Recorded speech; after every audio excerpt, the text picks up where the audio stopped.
វាមានអារម្មណ៍ល្អក្នុងការធ្វើឲ្យអ្នកដទៃសប្បាយចិត្តរហូតដល់អ្នកលែងធ្វើវាកើតទៀតខ្ញុំដឹងថាវាស្ដាប់ទៅដូចជាច្របូកច្របល់ប៉ុន្តែខ្ញុំប្រកាសថាអ្នកដឹងថាខ្ញុំនិយាយនេះមានន័យយ៉ាងណាខ្ញុំកំពុងនិយាយអំពីពេលវេលាទាំងនោះនៅពេលដែលអ្នកមិនយកចិត្តទុកដាក់អំពីតម្រូវការផ្ទាល់ខ្លួនរបស់លោកអ្នកដើម្បីផ្ដល់អាទិភាពដល់អ្នកដទៃឬអ្នកប្រព្រឹត្តមិនពិតចំពោះខ្លួនឯងពីព្រោះអ្នកគិតថាវាអាចធ្វើឲ្យអ្នកកាន់តែតាក់ទាញគួរឲ្យពេញចិត្តស្ដាប់ខ្ញុំទៅដូចស្រដៀងអ្នកណាម្នាក់មែនទេជាសំណាងល្អកុំទាន់អាលអស់សង្ឃឹមឬបន្ទោសខ្លួនឯងនោះជាអ្វីដែលខ្ញុំនឹងដោះស្រាយនៅថ្ងៃនេះ8នាទីបន្ទាប់គឺខ្ញុំនឹងនិយាយអំពីមនុស្សបំពេញចិត្តគេនឹងរៀនពីរបៀបឈប់ធ្វើជាម្នាក់នឹងទៀតជួបនាងខ្ញុំយឹមសុធារីនិងសូមស្វាគមន៍មកកាន់ស្ដាប់ដែលនាំមកជូនដោយស្នេហាសូមចាំថាស្ដាប់មិនគ្រប់គ្រាន់ទេសូមស្ដាប់វិភាគចេះនិងអនុវត្តការអនុវត្តបង្កើតភាពល្អឥតខ្ចោះមុននឹងយើងចូលទៅដល់ប្រធានបទចូលយកពេលវេលាមួយផ្លែតដើម្បីផ្ដោតអារម្មណ៍ដោយប្រើដង្ហើម3ដកដង្ហើមចូលនិងចេញដកដង្ហើមចូលជ្រៅទៅក្នុងពោះរបស់លោកអ្នកតម្កល់ចិត្តនឹងកាយអ្នកនៅពេលនេះនៅទីនេះឥឡូវនេះអ្វីផ្សេងទៀតទុកមួយឡែកថ្ងៃនេះខ្ញុំចង់ចែករំលែករឿងមួយអំពីស្ត្រីម្នាក់ដែលមានបញ្ហាជាក់លាក់មួយនាងជាមនុស្សជាទីស្រឡាញ់របស់មនុស្សគ្រប់គ្នាគេស្គាល់នាងគេតែងតែជួបនាងនៅពេលដែលគេត្រូវការឆ្លើយសារលើកទូរស័ព្ទគេត្រូវការគាត់មានវត្តមានយើងមិនដែលឃើញនាងខឹងទេគ្មាននរណាម្នាក់ធ្លាប់ឆ្លោះជាមួយនាងទេនាងគឺជាមនុស្សល្អបំផុតប៉ុន្តែទោះជានាងជាប្រភពនៃការគ្រប់គ្រងដ៏អស្ចារ្យសម្រាប់អ្នកដទៃដែលនៅជុំវិញខ្លួននាងក៏ដោយជារឿយៗនាងមានអារម្មណ៍ថាដូចជានាងស្ទើរតែទប់លែងបានម្ដងដែរខ្ញុំប្រកាសណាស់ថាអ្នកកំពុងទាយឥឡូវនេះខ្ញុំកំពុងនិយាយអំពីមនុស្សដែលបំពេញចិត្តគេបុគ្គលដែលដាក់សេចក្តីត្រូវការរបស់ខ្លួនមួយឡែកសិនហើយយកសេចក្តីត្រូវការរបស់អ្នកដទៃដាក់នៅចំពោះមុខខ្លួនឯងខណៈដែលទង្វើនីមួយហាក់ដូចជាសប្បុរសជាការធ្វើដោយពេញចិត្តពួកគេច្រើនតែពន្យល់ខ្លួនឯងជាការលើកទឹកចិត្តផ្ទាល់ខ្លួនថាខ្លួនចិត្តល្អគិតគូរពីអ្នកដទៃមិនអាត្មានិយមប៉ុន្តែមនុស្សភាគច្រើនអាចមើលឃើញមនុស្សដែលបំពេញចិត្តគេគឺធ្វើដើម្បីផ្គប់ចិត្តគេគឺខុសពីសេចក្តីសប្បុរសវាគឺជាការតាំងចិត្ត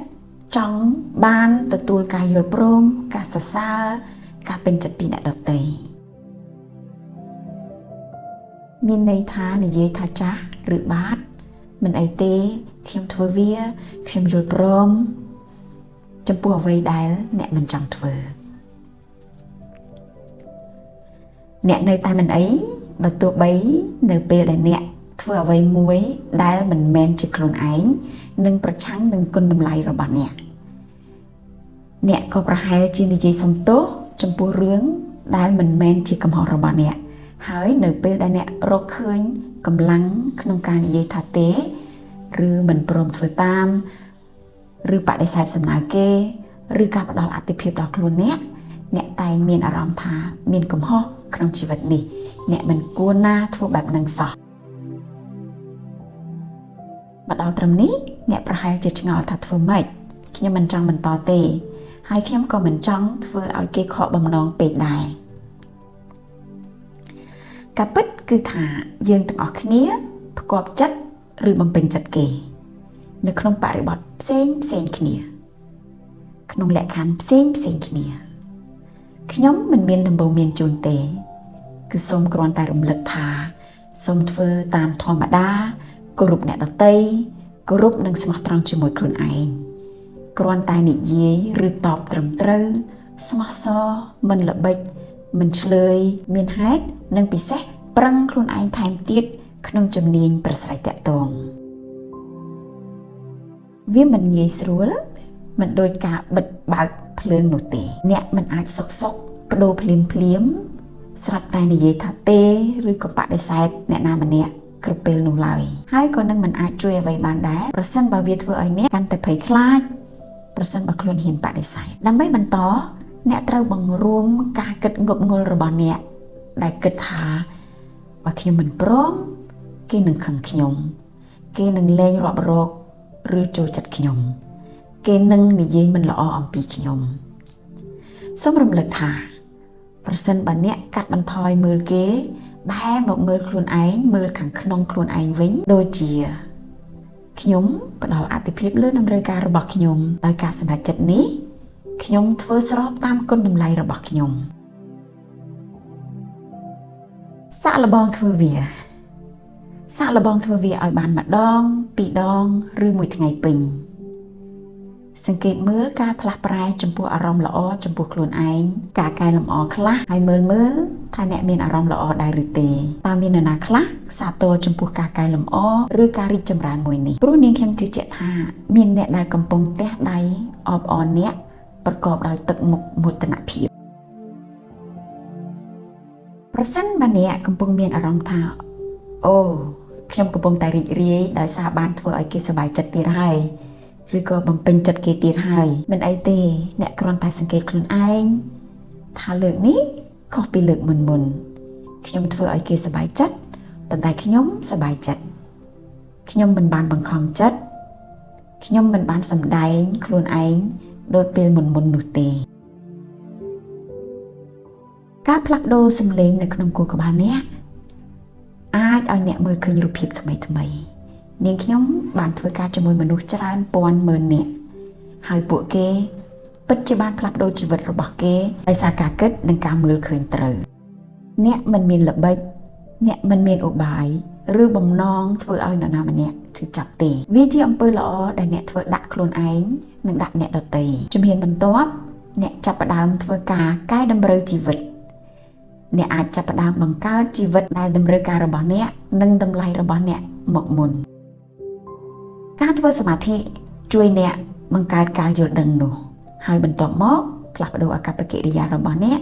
ដោយសតិអ្នកជ្រើសរើសយកការអនុវត្តមិនជ្រើសរើសយកភាពភ័យខ្លាចឥឡូវនេះចាប់ផ្ដើមសម្រួលកាយសម្រាកចិត្តឲ្យស្រួលខ្លួននៅកន្លែងដែលលោកអ្នកកំពុងអង្គុយឬតម្រៀបសម្រាប់រាងកាយរបស់អ្នក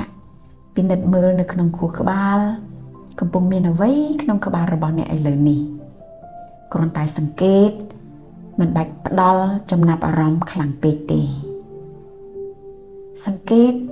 ដោយមិនវិនិច្ឆ័យប្រសិនបើវាលេចឡើងកាន់តែច្បាស់ឡើង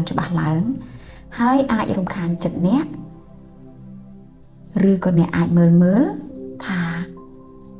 តើអ្នកពិតជាចង់បណ្ដោយវាឲ្យធ្វើតាមចិត្តក្នុងការមករំខានអ្នកឬអ្នកមើលវាហើយអនុញ្ញាតឲ្យចិត្តរំខាននោះឲ្យវារសាត់ទៅឆ្ងាយដូចពេញប៉ោងដែលកំពុងហោះហើររសាត់ទៅឆ្ងាយក្នុងផ្ទៃមេឃខៀវស្រងាត់នៅពេលខ្លះអ្នកអាចនៅតែជាមនុស្សបំពេញចិត្តគេព្រោះពេលខ្លះអ្នកអាចមានអារម្មណ៍ថាខ្លួនមិនសូវមានតម្លៃមិនសូវមានសមត្ថភាពប៉ុន្តែអ្នកប្រហែលជាត្រូវចាប់ផ្ដើមរៀនបន្ថែមពាក្យល្អៗឲ្យខ្លួនឯងដូចជាពាក្យថា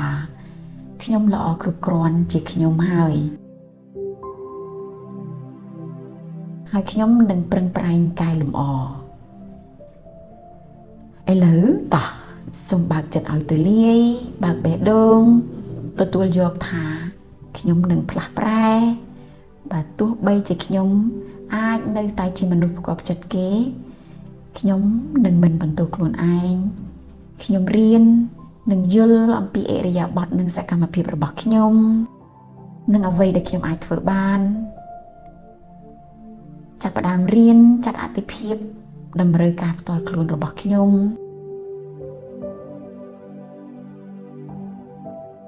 វានឹងមិនកើតឡើងក្នុងពេលតែមួយយប់ឡើយហើយអ្នកក៏មិនប្រញាប់ប្រញាល់អីពេកនោះដែរសូមប្រកាសថាអ្នកចាប់ផ្ដើមដំណើរក្នុងទិសដៅត្រូវអរគុណច្រើនសម្រាប់ការនៅទីនេះជាមួយនាងខ្ញុំជួបគ្នាថ្ងៃស្អែកម្ដងទៀត